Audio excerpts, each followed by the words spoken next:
In the Greece of 2,500 years ago, two of the warring cities were Athens and Sparta.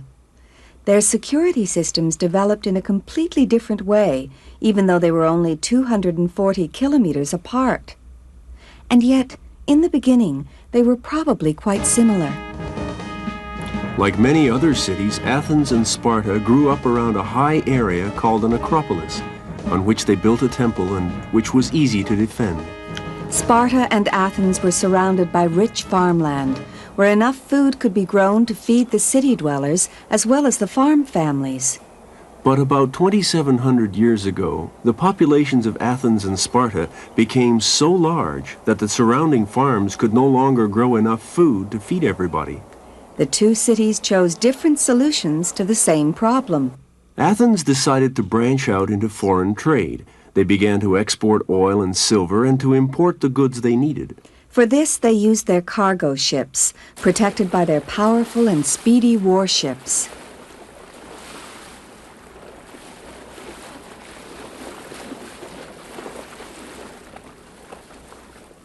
Meanwhile, the people of Sparta had a slightly different problem. To ensure that their soldiers were adequately fed, they took over the rich land called Messenia that lay just over the mountains to the west of Sparta.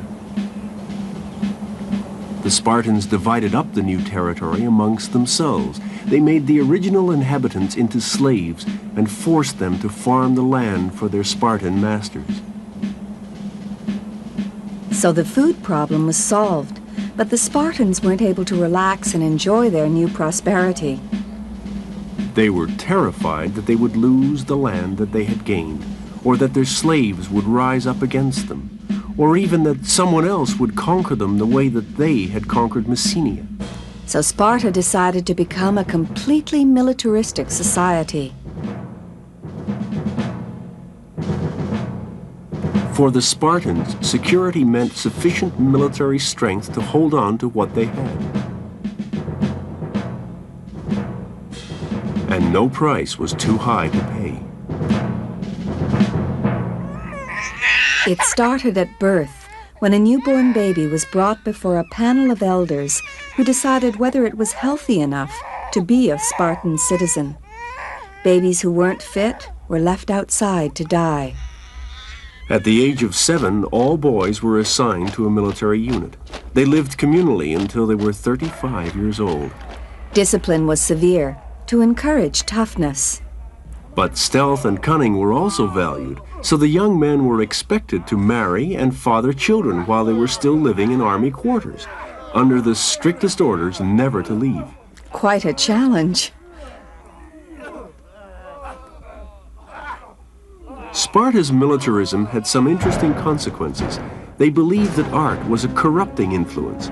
As a result, the Spartans have left only the most primitive objects.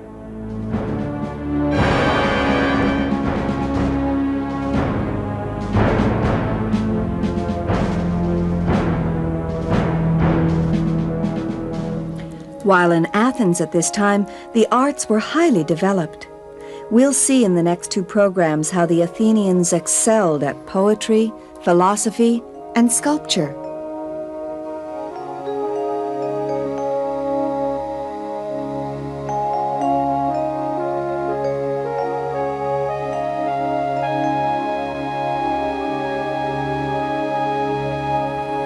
In Athens, trade with other cities led to new partnerships and alliances. But in Sparta, their suspicion of outsiders increased their isolation from their neighbors. In Athens, they experimented with different forms of government, rule by kings, by a few powerful families, and finally gave the world democracy, or rule by the people. Here in the Pnyx, the citizens of Athens voted. If they felt that a leader endangered the safety of the state, they scratched his name on a piece of pottery called an ostracon. More than 6,000 votes led to his ostracism for 10 years. So our word ostracism comes from the ostraca, on which they scratched the name of the unpopular leader. Perhaps we should adopt that custom too. It's a positive way to say, I don't like you.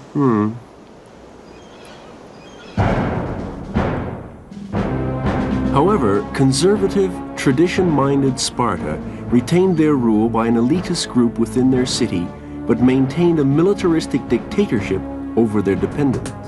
One more interesting difference between Sparta and Athens is the way in which women lived. In Athens, women's lives were very restricted.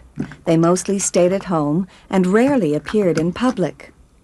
In Sparta, though, the men were almost always away on military duties, so the women lived much freer lives.